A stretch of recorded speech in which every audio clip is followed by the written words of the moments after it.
Peace. I wanted to take a moment and add on to my recent video about today's mathematics being God. I received some messages from some viewers who wanted to know, can the Caucasian or white man be God too?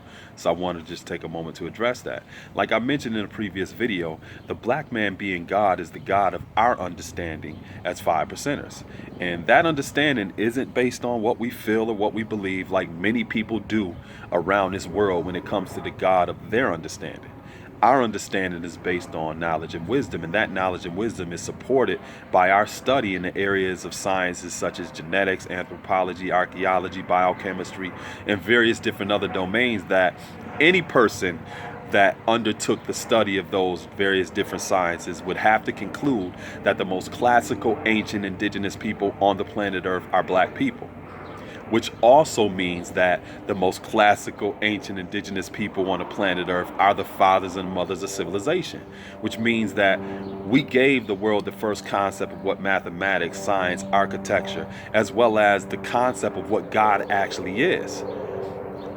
So when you think about it, before there was a written record of a Caucasian or white person, thousands and thousands and thousands and thousands of years before that written record, we as the fathers and mothers of civilization had very well thought out, codified concepts of the black man being God in various different societies around the world. So it ultimately means God was present before there was the presence of a Caucasian or white person. So as a Caucasian or white person, it's impossible to be what already was and will always be.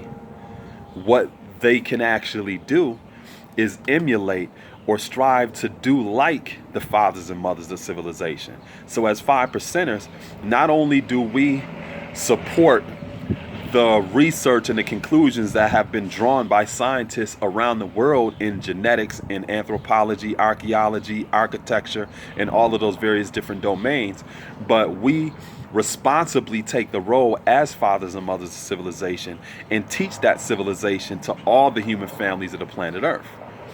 So as standards and models of this divinity, we strive to represent what our ancestors represented thousands and thousands and thousands and thousands of years ago before there was a written record of the first Caucasian or white man on the planet Earth. And like I said, that is the God of our understanding.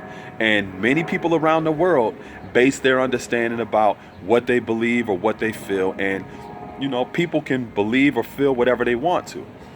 But if you're studying in the areas of sciences of life, such as genetics, anthropology, archaeology, architecture, and all of these other different domains, you may come into a conflict with what you believe and what you feel.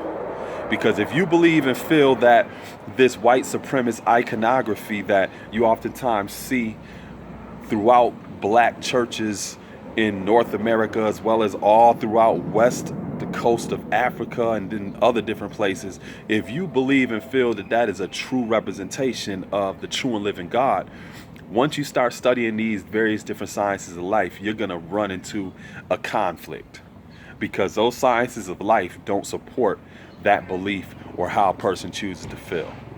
So this was inspiring, it was empowering, it was educational, and gave you a brief overview and an understanding of the God of our understanding. Peace.